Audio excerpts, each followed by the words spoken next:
Hello दोस्तों, आप जो ये भूतिया कहानी देख रहे हो, उसका हकीकत में कोई वास्ता नहीं है।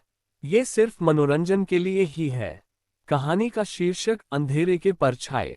तीन दोस्तों रोहन, स्नेहा और कबीर ने कुछ दिनों की छुट्टियों की योजना बनाई थी।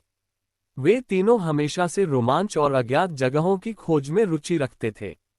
रोहन को हाल ही में एक पुराना और अब सुनसान रिजॉर्ट मिला था, जो शहर से दूर घने जंगलों के बीचों बीच स्थित था। ये रिजॉर्ट कई साल पहले काफी प्रसिद्ध था, लेकिन अचानक एक दिन इसे बंद कर दिया गया और इसके बाद इसे किसी ने फिर से नहीं खोला। रोहन ने इंटरनेट पर इसकी तस्वीरें देखी थीं और उसने सोचा कि यह उनके अगले एडवेंचर के लिए एकदम सही जगह हो सकती है। स्नेहा और कबीर भी इस योजना के लिए उत्साहित थे। तीनों दोस्तों ने इस सुनसान रिजॉर्ट पर कुछ दिन बिताने का फैसला किया। उन्हें नहीं पता था कि इस जगह पर छिपी हुई परछायां उनके आने का इंतजार कर रही थीं। तीनों दोस्त जंगल की लंबी ड्राइव के बाद उस रिजॉर्ट तक पहुंचे। जैसे ही वे रिजॉर्ट के गेट पर पहुंचे, उनके सामने एक पुरानी और जर्जर इमारत खड़ी थी, जो अब पूरी तरह से जंगली झाड़ियों और बेलों से ढकी हुई थी। रिजॉर्ट का नाम ब्लैकवुड रिजॉर्ट था और गेट पर लटकी जंग खाई हुई चेन ने यह स्पष्ट कर दिया था कि वहां सालों से कोई नहीं आया था। यहां बहुत डरावना लग रहा है, स्नेहा ने कहा, उसकी आवाज में घबराहट साफ झलक रही थी। यही तो मजा है, रोहन ने जवाब दिया। सोचो कितनी अनोखी जगह है। कौन जानता है, शायद हमें यहाँ कुछ रहस्यमय मिले।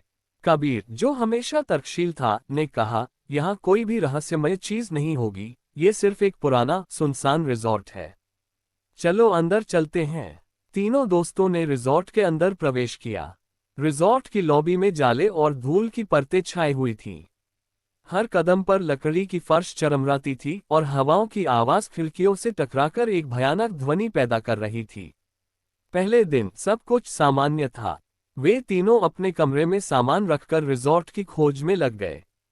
रिजॉर्ट में कई कमरे, एक बड़ा डाइनिंग हॉल और एक पुरानी लाइब्रेरी थी। लाइब्रेरी के अंदर बहुत सारी पुरानी किताबें बिखरी पड़ी थीं। कबीर को किताबों का शौक था, इसलिए वह वहां रुक गया, जबकि रोहन और स्नेहा रिजॉर्ट के और हिस्सों को देखने निकल गए। लाइब्रेरी में कबीर ने एक पुरानी किताब उठाई। किताब का कवर फटा हुआ था और उसमें बहुत पुरानी तारीखें लिखी हुई थीं। जब उसने उस किताब को खोलकर पढ़ना शुरू किया तो उसकी आंखों के सामने अजीब शब्द तैरने लगे। वह कुछ समझ नहीं पा रहा था, लेकिन फिर भी उसे एक अजीब सा आकर्षण महसूस हो रहा था। उधर रोहन और स्नेहा एक पुराने कमरे में दाखिल हुए, जहां बहुत सारी पुरानी तस्वीरें लटकी हुई थीं। इन तस्वीरों में रिजॉर्ट के पुराने मेहमान और कर्मचारी दिख रहे थे, लेकिन एक तस्वीर में एक काला धब्बा दिखाई दे रहा था। उस धब्बे के पीछे का चेहरा धुंधला था, मानो कोई छाया उसमें छिपी हो। यह अजीब है, स्नेहा ने कहा, यहाँ कुछ तो सही नहीं लग रहा। रात होते ही रिजॉर्ट का माहौल और भी रहस्यमय हो गया। हवाएं और तेज चलने लगीं और खिड़कियों के बाहर अंधकार ने रिजॉर्ट को पूरी तरह से ढक लिया। रोहन, स्नेहा और कबीर ने खाने के बाद कुछ देर बात की और फिर सोने चले गए। लेकिन जैसे ही आधी रात हुई, अजीब घटनाएं शुरू हो गईं। स्नेहा के कमरे की खिड़की अचानक खुल गई और बाहर से आती हवा के साथ एक अजीब सी सरसराहट की आवाज सुनाई देने लगी। उसने देखा कि कमरे के कोने में एक धुंधली परछाई हिल रही थी। पहले तो उसने सोचा कि यह उसकी आंखों का धोखा है, लेकिन फिर उस परछाई ने एक इंसानी आकृति ले ली। वह चीख पाए इससे पहले ही वह परछाई गायब हो गई। उधर कबीर को अपने बिस्तर के पास किसी के चलने की आवाज सुनाई दी। उसने टॉर्च जलाई, लेकिन वहां कोई नहीं था। वह पूरी रात जागता रहा, क्योंकि उसे लगातार ऐसा महसूस हो रहा था कि कोई उसे देख रहा है। अगले दिन तीनों दोस्तों ने एक दूसरे को अपनी रात की घटनाएं बताईं।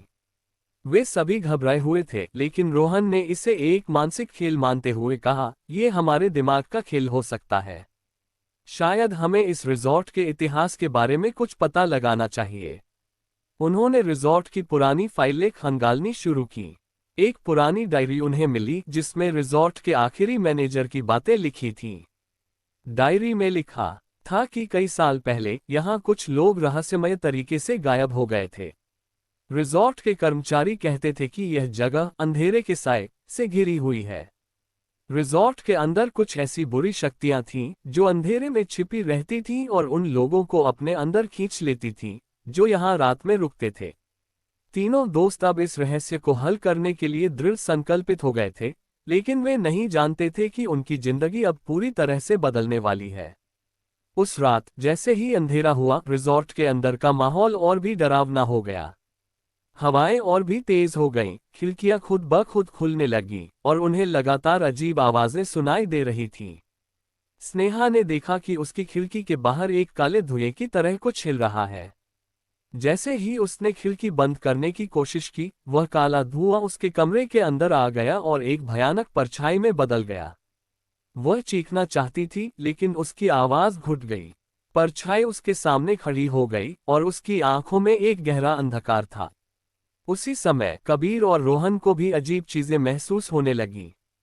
कबीर को ऐसा लगा कि उसके चारों ओर की दीवारें धीरे धीरे सिकुड़ रही हैं, जबकि रोहन के कमरे में अजीब आवाजें गूंज रही थीं। उन्हें समझ आ गया था कि अब वे यहां से भाग नहीं सकते। तीनों दोस्तों ने मिलकर इस परछाई का सामना करने का निर्णय लिया।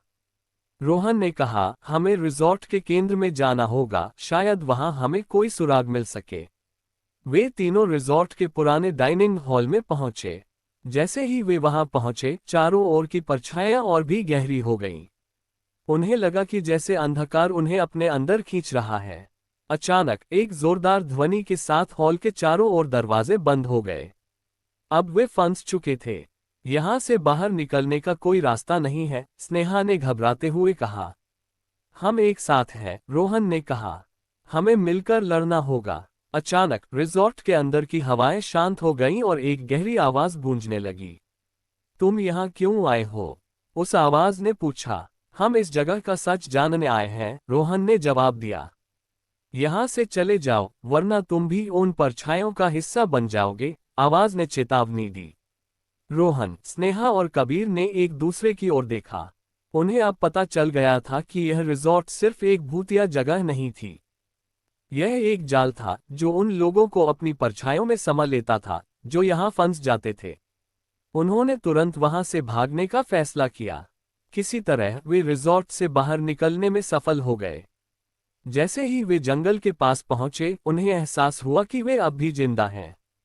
रिजॉर्ट अब उनके पीछे दूर होता जा रहा था, लेकिन उसकी परछाइयों की यादें हमेशा उनके दिल में बसी रहेंगी। अंधेरे की वे परछाइयां सिर्फ रिजॉर्ट के अंदर ही नहीं थीं, बल्कि अब वे तीनों दोस्तों के साथ हमेशा रहेंगी। शायद वे कभी इस डरावने अनुभव को भूल नहीं पाएंगे, और शायद वे अब कभी अंधेरे में अकेले नहीं रह पाएंगे। आप हमारे चैनल स्टोरी वाला को सब्सक्राइब करें और बेल आइकन जरूर दबाएं। धन्यवाद।